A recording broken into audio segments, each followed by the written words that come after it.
కంటి అద్దాల నుండి శాశ్వత విముక్తి పొందండి. లాసిక్ సర్జరీ 14,000 మాత్రమే. వివరాలకు సంప్రదించండి. ఎందుకు ఈ రీసెంట్ ఎగ్జాంపుల్ చెప్తున్నా ఇవాళ అంటే హరీష్ రావు గారు ట్రబుల్ క్రియేట్ చేసి ట్రబుల్ని మాఫీ చేసినట్టుగా ప్రయత్నం చేస్తారు. బీఆర్ఎస్ కార్యకర్తలందరికీ నేను నా తమ్ముళ్ళకి రిక్వెస్ట్ చేసి చెప్తున్నా, మా చెల్లెలకు రిక్వెస్ట్ చేసి చెప్తున్నా, మీకు పెద్ద స్థాయిలో జరిగే అన్ని విషయాలు తెలియకుండా అందరూ మన వెల్ విషయర్స్ అనుకుంటారు. అది మీ తప్పు కాదు. ఎందుకంటే కేసీఆర్ సార్ అంత ఓపెన్ మైండ్తో ఓపెన్ హార్ట్తో ఉంటారు కాబట్టి బీఆర్ఎస్లో అందరూ అట్లే ఉంటారు అనుకుంటారు.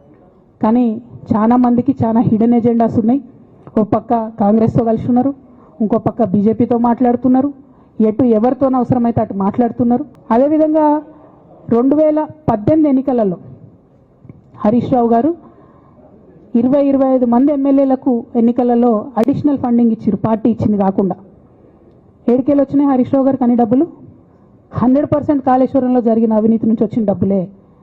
ఆయన ఆలోచన ఏం చేసిందంటే ఏమన్నా కొద్దిగా అటు ఇటు అవుతుందేమో రిజల్ట్, నా దగ్గర ఎమ్మెల్యేస్ ఉండాలని ఆలోచన చేసి. నీకు అసలు అట్లాంటి ఆలోచన ఎందుకు వచ్చింది? నేను కట్టప్పలాంటోని కేసీఆర్ గారి దగ్గర ఉండేటోని అంటావు కదా, నీకేం అవసరం వచ్చింది ఎమ్మెల్యేస్కి సపరేట్గా ఫండింగ్ చేయడానికి? ఎవరికి తెలియదు అనుకుంటారా? ఇది ఎవరు చెప్పారు అనుకుంటారా? ప్రతి ఒక్కరు చెప్తారు ఎమ్మెల్యేస్ ఓపెన్. నా పేర్లు కూడా తెలుసు, చెప్తే బాగుండదు, ఎమ్మెల్యేలు ఇబ్బంది పడతారు.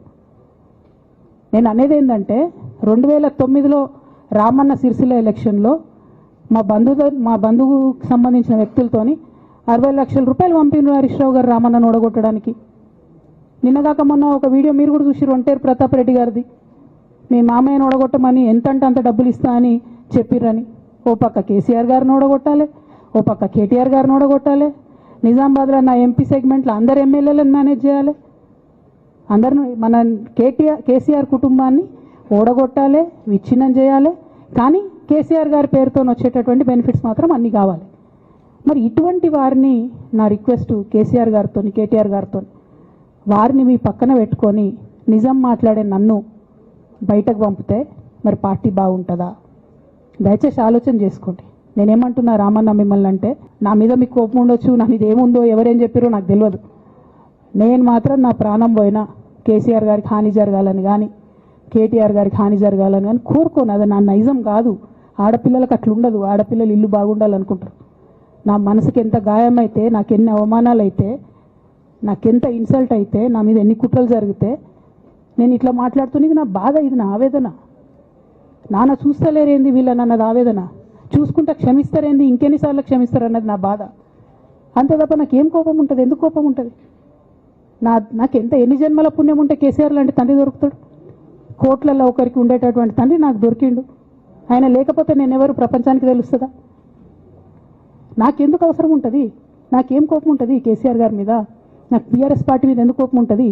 నాకు 27 సంవత్సరాలు ఉన్నప్పుడు నేను నా కొడుకుని చిన్న పిల్లగాన్ని పసిగుడ్డుని ఎత్తుకొని ఇక్కడికి వస్తే ఆ రోజు నుంచి ఈ రోజు వరకు నేను రోడ్డు మీదనే ఉన్నా, ఉద్యమాలే చేస్తున్నా, పోరాటాలే చేస్తున్నా, తెలంగాణ ప్రజల కోసం పనిచేస్తున్నా. 2014 నుంచి అధికారంలో ఉన్నప్పుడు కూడా నా ఇంటి దర్వాజాలు ఎప్పుడు తెలిసే ఉన్నాయి. ఇక్కడున్న మీడియా మిత్రులందరికీ తెలుసు.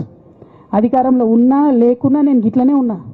అధికారంలో ఉన్నప్పుడు నన్ను ఏమి సాగనీయకుండా నన్ను ప్రతిపక్ష ఎమ్మెల్యేని చూసినట్టు, ప్రతిపక్ష ఎంపీని చూసినట్టు చూసినా నేను ఇట్లనే ఉన్నా, ఓపెన్ మైండ్తోనే ఉన్నా. నేను కోరేది ఒకటే, కేసీఆర్ గారి ఆరోగ్యాన్ని కాపాడండి రామన్న, పార్టీని కాపాడండి, పార్టీలో ఉన్న కార్యకర్తలని కాపాడండి, అందరు బాగుండేలాగా ప్రజా సమస్యలు తీసుకోండి. నాకు అంతకుమించి కావాల్సింది ఏం లేదు.